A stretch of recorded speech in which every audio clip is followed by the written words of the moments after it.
Keep an eye on your children, ladies. Sometimes as women, you be so quick to just want a man in your life that you forget about your kids. They're first and foremost, especially if you have girls. Don't lose sight of what's important when it comes to your daughters. Always be open. Try to be as honest. Explain things to them. Just don't leave your kids in the dark. It's a cruel world out here. And I feel like the more you talk to your kids and expose them to things before others expose them to them, that things will turn out maybe just a little bit differently because they can say, my mama told me that already. I always give my kids things, real life examples for them to go off of, things that's going on in our everyday life. I talk to my daughters on the regular. Learn to talk to your daughters. Talk to them. Fill them out. See what's going on. Understand those mood swings. Don't just cut your kids off. Sons too. They need that too. A lot of us women out here are single mothers. I am a single mom, so I'm coming from a single mother standpoint. We have to love on our kids even harder. And once again, I'm going to say especially our daughters. Because like it or not, sometimes when daughters lack their fathers in their lives, eventually when they grow up, they're seeking a love from another human being, regardless whether it be friendship or something. And it could be either parent, but the child is searching for something, a comfort in someone. And I just think that we got to love on our kids. Talk to your kids. Talk. I cannot stress that. Talk to your kids.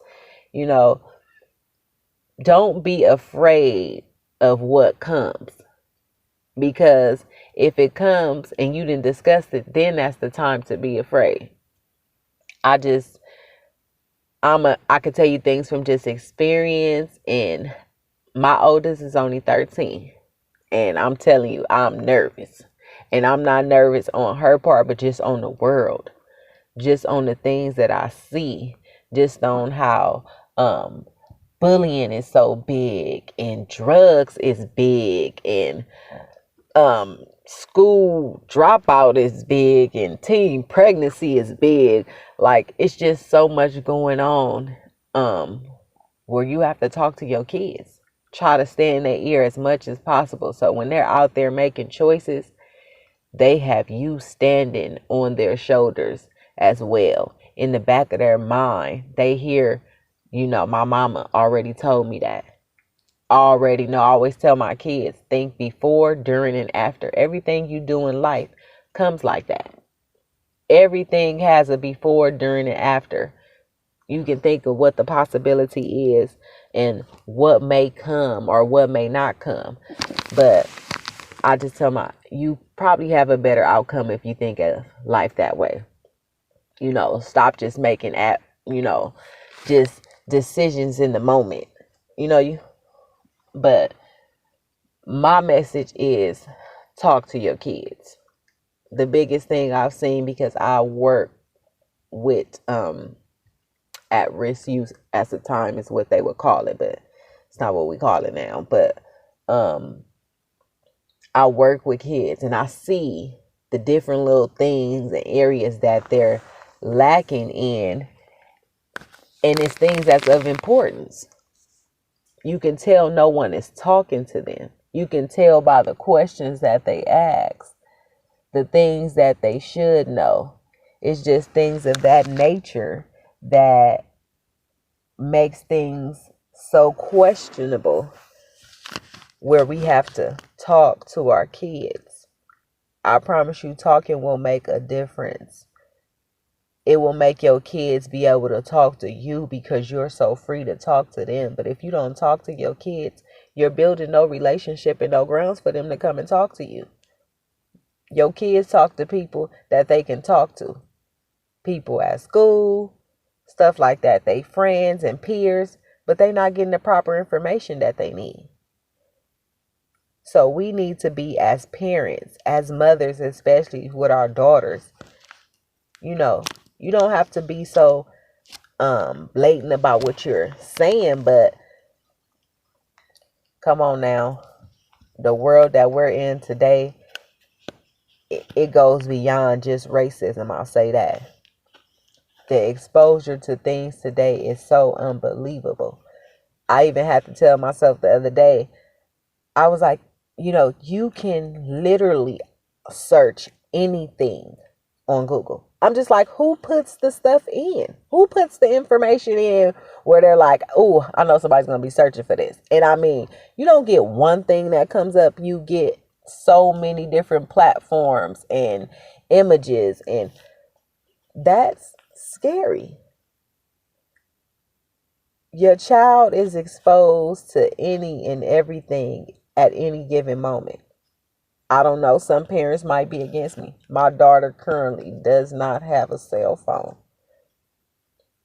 Now, she has access to a phone though. But this phone doesn't come with access to full social media platforms.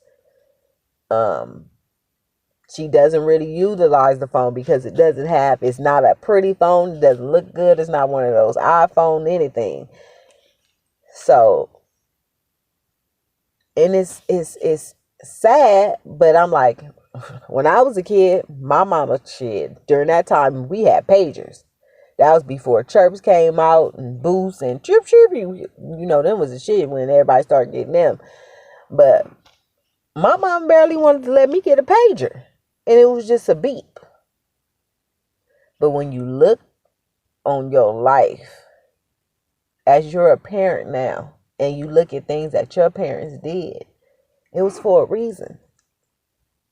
It was things that they were trying to do to make sure you had longevity in your life. And I don't think some parents realize that because we're so focused on what society paints us to be as parents with our children.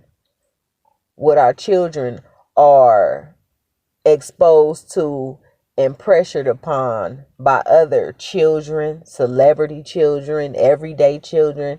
But it's what's on platforms that matter now. How many likes you get. How many followers you have. Kids will sit around with one another and not even talk because they're all in their phones. But as adults, we're not leading by example. We're doing the same thing. I always tell my kids, be a kid as long as you can. You ain't got no worries. Your only obligation is to go to school. So I feel that if we continue to talk to our kids and stress what's going on in the world and what you're trying to prevent them from falling victim to, I think they'll be a better them. So that's just my message. I'm up late night. I don't really do the videos. Well, you see I got a cup on my thing, but I think this is better. So just think about that. Talk to your kids.